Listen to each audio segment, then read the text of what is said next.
Hello बच्चों, आज हम एक बार फिर 10th क्लास के केमिस्ट्री चैप्टर हमारा है एसिड बेस एंड सॉल्ट, अम्ल भस्म एवं लवण। इसके बारे में हम लोग आज जानेंगे। सबसे पहले हम यहाँ पर इस बात को क्लियरफाई कर देना चाहते हैं कि आखिर भस्म और क्षार में क्या डिफरेंट है। तो हमने यहाँ लिख दिया है कि सभी भस्म जल में घुलनशील नहीं होते हैं, लेकिन याद रहे कि जो भस्म जल में घुलनशील होते हैं उसी को क्षार कहा जाता है। यानी भस्म से आप इस प्रकार से समझें कि जिस प्रकार से एक पौधे का राख होता है उसी को यहाँ पर भस्म कहा गया है। यानी कि क्षार जो है जिसको अंग्रेजी में अल्कली कहा जाता है, तो अल्कली यानी क्षार भी भस्म ही है, लेकिन वो ऐसा भस्म है जो जल में घुलनशील होते हैं। तो हम लोग एक एक करके जानते हैं कि अम्ल क्या है, एसिड क्या है। What is acid? अम्ल क्या है? तो अम्ल एक ऐसा रासायनिक पदार्थ होता है जो नीले लिटमस पत्र को लाल कर देता है। यानी अम्ल एक ऐसा रासायनिक पदार्थ होता है जिसका स्वाद खट्टा होता है।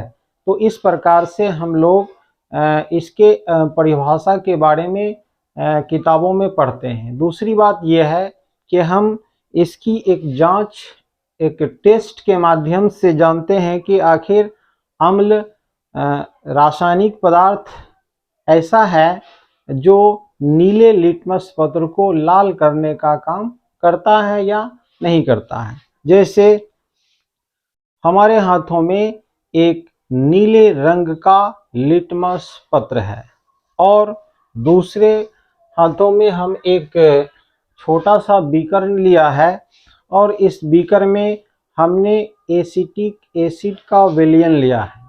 अब हम इसकी जांच करेंगे कि निश्चित रूप से अम्ल में यह गुण पाया जाता है या नहीं पाया जाता है। दूसरी बात यह है कि यह एक इंडिकेटर है जो अपने रंग में परिवर्तन से इस बात की सूचना देता है कि दिए गए जो पदार्थ हैं वो उसके वह अम्ल है कि क्षार है कि उदासीन पदार्थ है। तो इस प्रकार से हम इसकी टेस्ट करके देखते हैं कि इसके रंग में कोई परिवर्तन होता है या नहीं होता है। तो इस प्रकार से इस लिटमस पत्र की मदद से हम लोग देखते हैं कि आखिर इसके रंग में कोई परिवर्तन होता है कि नहीं होता है। तो हमने नीले लिटमस पत्र को एसिटिक एसिड के विलयन में डाला और डालने के बाद इस लिटमस पत्र के रंग में निश्चित रूप से परिवर्तन हो चुका है। इसका रंग पहले नीले रंग का था, लेकिन अब इसके रंग में परिवर्तन हो चुका है, जो इस बात को इंडिकेट कर रहा है कि अम्ल एक ऐसा रासायनिक पदार्थ होता है जो नीले लिटमस पत्र को लाल कर देता है। तो इस प्रकार से हमने देखा एक प्रायोगिक परीक्षण के माध्यम से। दूसरा है हमारे पास लाल रंग का लिटमस पत्र। तो दूसरी परिभाषा, दूसरा टॉपिक हमारा है कि क्षार यानी अल्कली। तो क्षार के बारे में हमने यहाँ लिख दिया है। जिन बच्चों को इसका स्क्रीनशॉट लेना है वो आप ले सकते हैं कि क्षार भी एक ऐसा रासायनिक पदार्थ होता है जो लाल लिटमस पत्र को नीला कर देता है। यानी कि यह हमारे हाथों में लाल रंग का एक लिटमस पेपर है। जब हम इसको क्षारयुक्त पदार्थ में डालेंगे तो इसके रंग में एक परिवर्तन आपको देखने को मिलेगा। यानी इसका जो लाल रंग है यह नीले रंग में बदल जाएगा। तो हम ये समझ जाएंगे कि जिस पदार्थ में जिस घोल में हमने इस लाल लिटमस पत्र को डाला है वह घोल क्षारीय घोल है। तो आइए हम इसकी जांच करके देखते हैं कि निश्चित रूप से यह अपने रंग में परिवर्तन लाता है कि नहीं लाता है। तो इस प्रकार से हमारे हाथों में एक क्षार युक्त पदार्थ है और इसमें डाल करके हम देखते हैं कि इसके रंग में परिवर्तन होता है कि नहीं होता है। तो इस प्रकार से क्षार एक ऐसा रासायनिक पदार्थ होता है जो लाल लिटमस पत्र को नीला करने का काम करता है। तो आपने देखा कि यह लाल लिटमस पत्र था।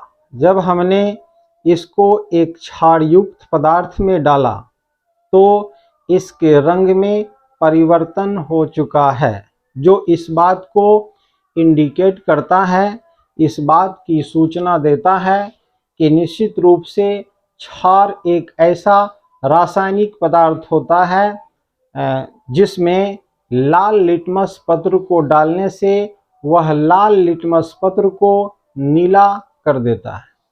तो इस प्रकार से अम्ल और क्षार के बारे में हमने अध्ययन किया।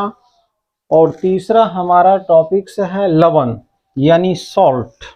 यह जो सॉल्ट है, यह जो लवण है, लवण के बारे में यानी लवण क्या है इसके बारे में हम ये कह सकते हैं कि जब अम्ल में क्षार को मिलाया जाता है तो एक उदासीन पदार्थ का निर्माण होता है जिसको लवण कहा जाता है, जैसे सोडियम क्लोराइड यानी कि जिसको हम लोग साधारण नमक के नाम से भी पुकारते हैं। तो इस प्रकार से हमने देखा कि अम्ल, क्षार और लवण क्या होता है।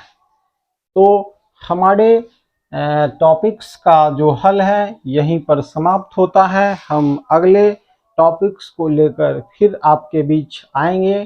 तब तक हमें इजाज़त दें, लेकिन ध्यान रहे कि हमारे YouTube चैनल मॉडर्न केमिस्ट्री वाला को लाइक सब्सक्राइब करना न भूलें, ताकि आने वाले जो नए वीडियो हैं वह आप तक पहुंचता रहे। एक सामान्य भाषा में, एक ट्रिक्स के माध्यम से, एक प्रायोगिक परीक्षण के माध्यम से हम आपको समझाते रहेंगे। Thank you. जय हिंद, जय भारत, खुदा हाफिज।